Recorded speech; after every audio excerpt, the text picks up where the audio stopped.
Hello everyone, आज हमने आपके लिए भाई दूज स्पेशल कलाकंद रेसिपी शेयर करने वाली हूँ। और इस रेसिपी पे हमने कोई भी छेना वगैरह इस्तेमाल नहीं करूँगी। कुछ दिन पहले घर पे मेहमान आई थी और बहुत सारी रसगुल्ला ले आई थी और उस रसगुल्ला से हमने ठीक कर रही थी क्या कलाकंद बनाकर आपको दिखाऊंगी। और इस रेसिपी आपके साथ शेयर करने से पहले एक छोटी सी रिक्वेस्ट है, अगर मेरी रेसिपी पूरी वीडियो देखने के बाद आपको पसंद आएगा तो प्लीज़ मेरे चैनल को सब्सक्राइब कीजिए और वीडियो पे एक लाइक कर दीजिए ताकि अगले दिन पर भी कोई नया रेसिपी आपके साथ शेयर करने के लिए मोटिवेटेड हो पाऊँगी। तो चलिए अब रसगुल्ला से तैयार हुआ कलाकंद रेसिपी वीडियो शुरू करती हूँ। इस रेसिपी के लिए हमने पहले आपको दिखा रही हूँ किस क्वांटिटी पे रसगुल्ला लिया है। बड़े और छोटी साइज़ की रसगुल्ला मिलाकर हमने इस जगह पे 50 पीसेस के करीब रसगुल्ला लिया है। उसको हमने अच्छी तरह से छान रही हूँ क्योंकि इसके अंदर बहुत सारी चाशनी है, उसको ज़रूरत ही नहीं है क्योंकि कलाकंद ऐसी एक मिठाई है उसमें ज़्यादातर मीठा नहीं होती है, इसीलिए हमने इसको अच्छी तरह से चाशनी को छान कर रेसिपी को तैयार करने के लिए रेडी कर रही हूँ। और छेना को अलग करके आपको दिखा रही हूँ, देख लीजिए। और थोड़ा सा पानी लेकर इसको धो भी रही हूँ। इसमें क्या होगा, इसमें जो एक्सेसिव मीठा है वो चला जाएगा और थोड़ी सी मीठा इसमें रह जाएगी और इसमें 30% के करीब मीठा रह जाएगी सब कुछ चाशनी वगैरह हटा लेने के बाद। तो देख लीजिए एक एक करके हमने छेना को अलग करके एक बर्तन के अंदर डाल रही हूँ और इसको एक एक करके डाल देने के बाद हमने इस रेसिपी के लिए जो दूसरी प्रोसेस है यानी मेन प्रोसेस है उसको करूँगी।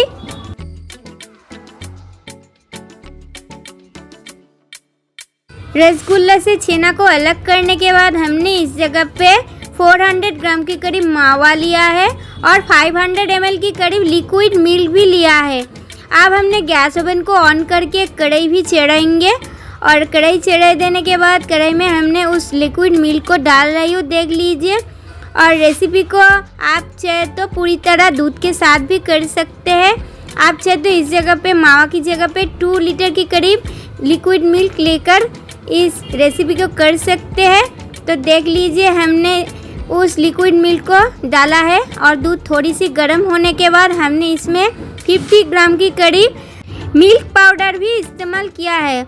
उसको हमने अच्छी तरह से लिक्विड मिल्क के साथ मिक्स कर रही हूँ, देख लीजिए। तो मिल्क पाउडर मिल्क के साथ अच्छी तरह से घुल जाने के बाद हमने इसमें इस्तेमाल कर रही हूँ उस मावा को। जब दूध पे अच्छी तरह से उबाल आ गया है तभी इस मावा को हमने कढ़ाई में दे रही हूँ, देख लीजिए। तो एक एक करके सब मावा को हमने छोटा छोटे टुकड़ा करके इस्तेमाल किया है। आप चाहे तो मावा को ग्रेट करके भी दूध पे दे सकते हैं। सब मावा को एक एक करके देने के बाद हमने गैस की फ्लेम को पूरी तरह हाई पे करके इसको मिक्स करते रहेंगे और इस तरीक़ा में हमने इसको 7 से 8 मिनट तक हाई फ्लेम पर पका लेंगे।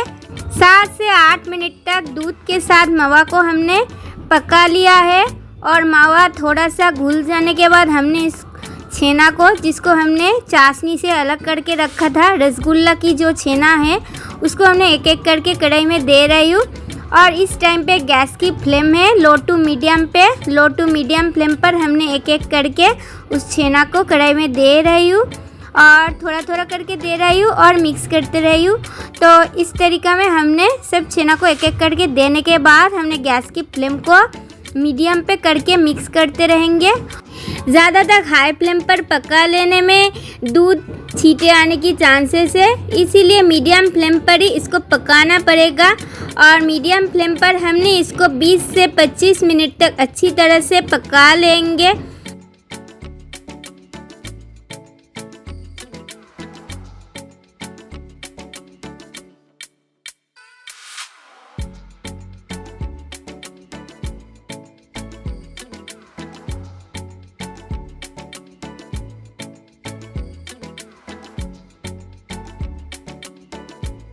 तो देख लीजिए रसगुल्ला की सब छेना को हमने एक एक करके ऐड किया है दूध पे और हमने अब अच्छी तरह से मिक्स कर रही हूँ। गैस की फ्लेम को मीडियम पे करके हमने इसको 30 to 35 मिनट्स तक अच्छी तरह से पका लेंगे। और इसको कुछ टाइम पका लेने के बाद हमने इसमें घी इस्तेमाल कर रही हूँ। और हमने इस जगह पे पहले 3 to 4 टेबलस्पून के करीब घी इस्तेमाल कर रही हूँ। और घी को हमने अच्छी तरह से अब इस मिक्सचर के साथ मिक्स करते रहेंगे।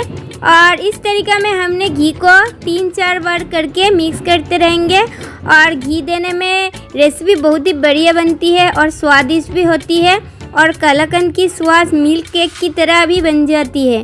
तो देख लीजिए हमने घी को अच्छी तरह से उस छेना वाला और मावा वाला मिक्सचर के साथ मिक्स किया है। फिर हमने इसमें घी इस्तेमाल कर रही हूँ, देख लीजिए।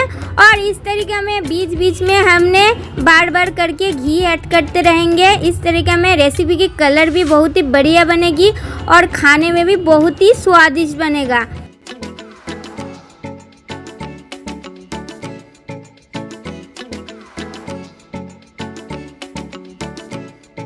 तो इस कलाकंद रेसिपी पे हमने इस तरीक़ा में 50 to 60 ml की करीब घी इस्तेमाल किया है।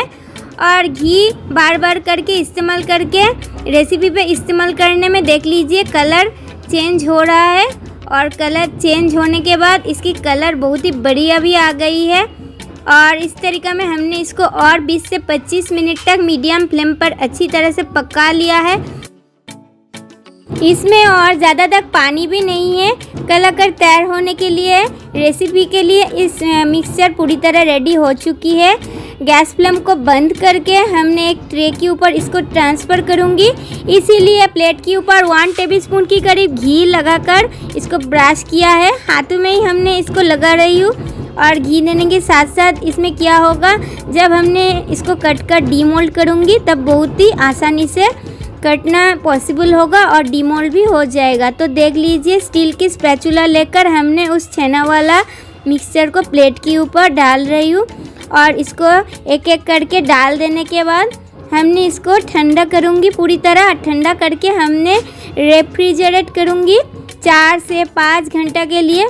और पूरी तरह ठंडा करके हमने इसको चाकू लेकर कलाकंद की जो शेप है वो शेप पे हमने कटूँगी। तो देख लीजिए हमने इसको फ्रिज से निकल कर कट रही हूँ। एक स्टील की स्केल लेकर इक्वल शेप पे और चाकू भी लिया है। चाकू लेकर हमने इक्वल शेप पे इसको कट रही हूँ। और इसको कट लेने के बाद हमने इसको प्लेटिंग करूँगी। और रसगुल्ला से कितनी आसानी से इस कलाकंद रेसिपी घर पर तैयार होती है आपको दिखा भी दिया है। और इस रेसिपी मिल्क केक से कोई भी कमी नहीं है।